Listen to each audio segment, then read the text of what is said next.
In the last 2 decades, the healthcare delivery system has reached a level which equals in quality, in its ability to deliver the highest end of care available anywhere in the world at one-tenth the cost.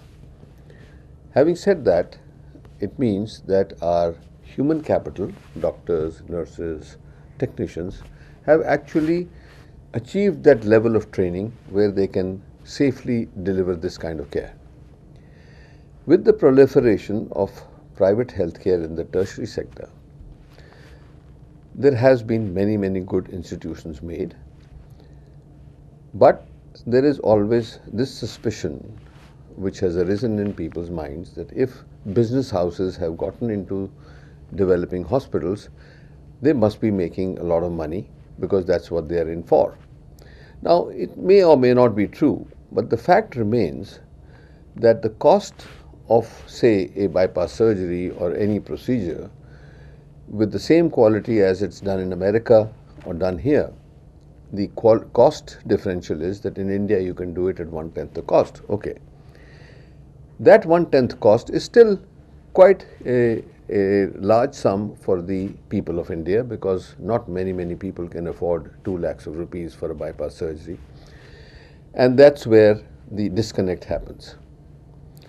One must appreciate that there are input costs, there are creation costs, there are consumable costs, and there is a doctor's cost and the human capital cost, which is all packaged in that 2 lakhs of rupees, where the environment is totally controlled, the safety is good, infection levels are very low, so you get a good quality of care in most places.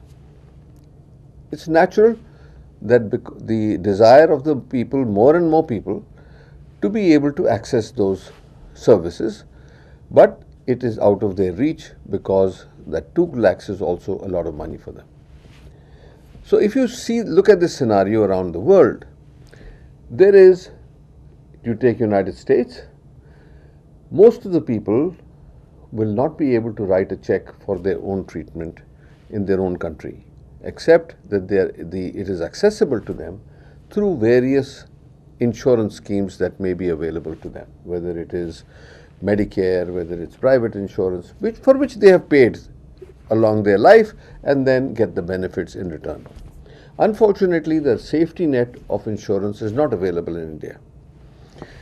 That is now developing, and hopefully between the government and the private sector, we will be able to provide a safety network for our people in the coming years. Then comes the challenges. Now, once a person has paid, and with difficulty paid a fee, to get treatment for themselves or their relatives, their expectations are also very high. And if there is an outcome which is less than ideal or adverse, then naturally they get very distressed. And that it then translates into suspecting that or questioning whether the right thing was done, whether it was done properly, whether it is too expensive, was the doctor greedy. So these doubts start appearing and then they start multiplying because grief is then turned into blame or some sort of distress which says, I need to find an answer why this happened. When I paid so much money, it should have been a good result. It's accepted that that's a good sort of mind that will expect this kind of result from us. So now we say there is a point where people have to pay. They sometimes pay large amounts of money, and then they question whether somebody's been greedy or unnecessary procedures have been done. Now there is a lot of public debate, there is media debate, there is the consumer forum, and many things have been challenged that doctors may have done something which is negligent or may have overcharged or done unnecessary procedures. I think it's very important to address this issue. The issue lies here is that we as doctors have taken a Hippocratic oath. The Hippocratic oath actually spells out very clearly our behavior pattern, the expectation, our delivery of care, compassion, communication, everything.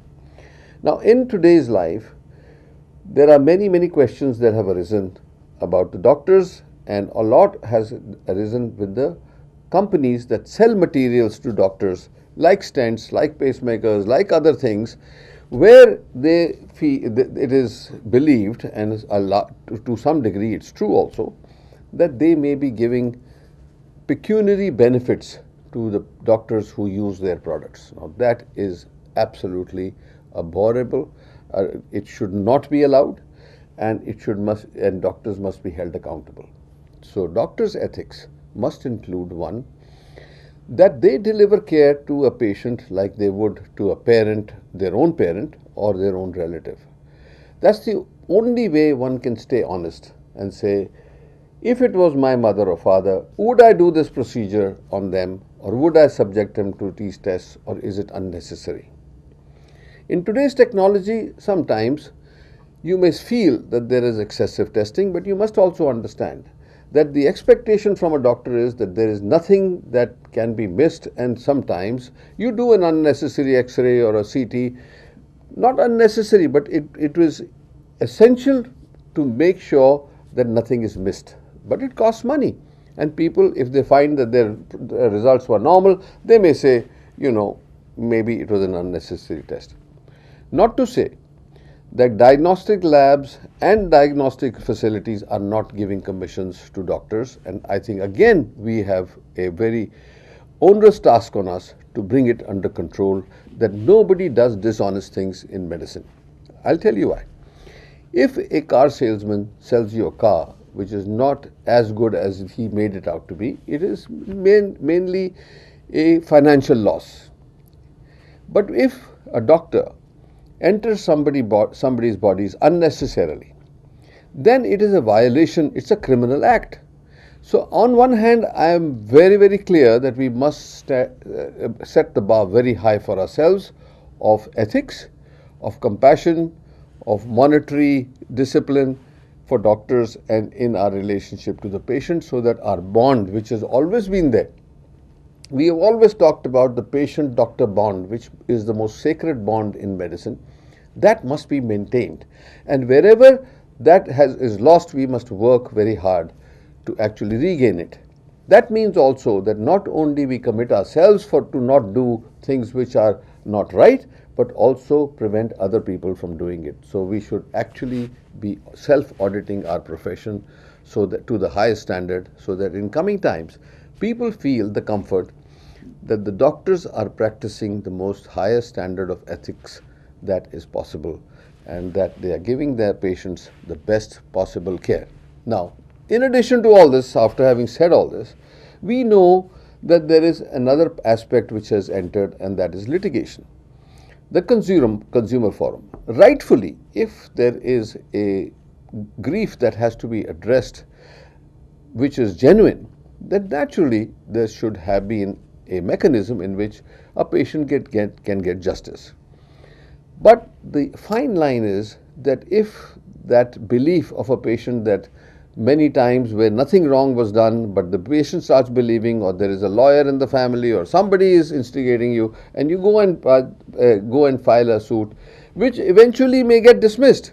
But the point is, a lot of money has been wasted, and doctors, which are scarce in this country, who are being deprived of their work, they cannot give that attention to many patients who need their time, and then you have a social responsibility. So my actual thinking and appeal to the people is that be sure that there is something really that constitutes negligence before complaining to the courts or filing any reports in the media and things like that, because it distracts from the practice of medicine.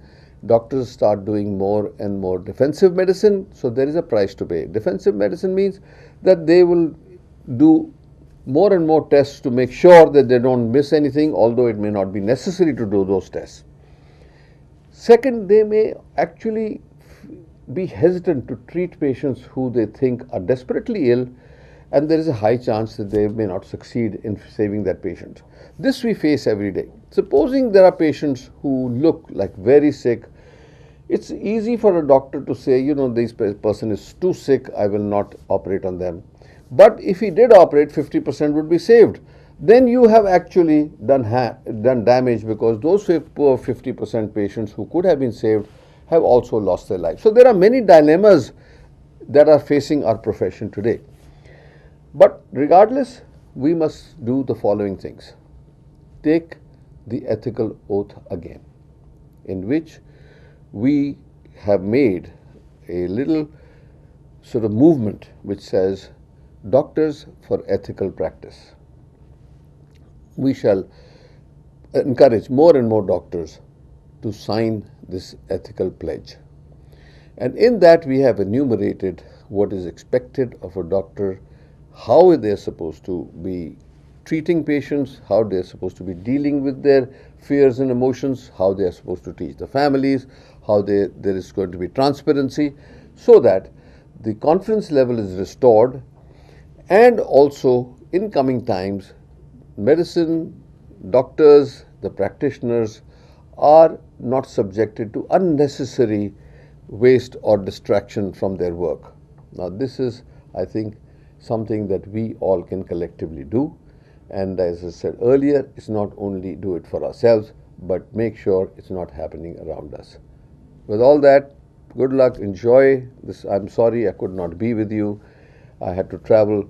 So in coming times, we will be sharing with you the ethical code that we are establishing, and I hope a lot of you will come on board as Doctors for Ethical Practice, and we will restore the confidence and the level of respect doctors always had, and we hope we'll have in the future.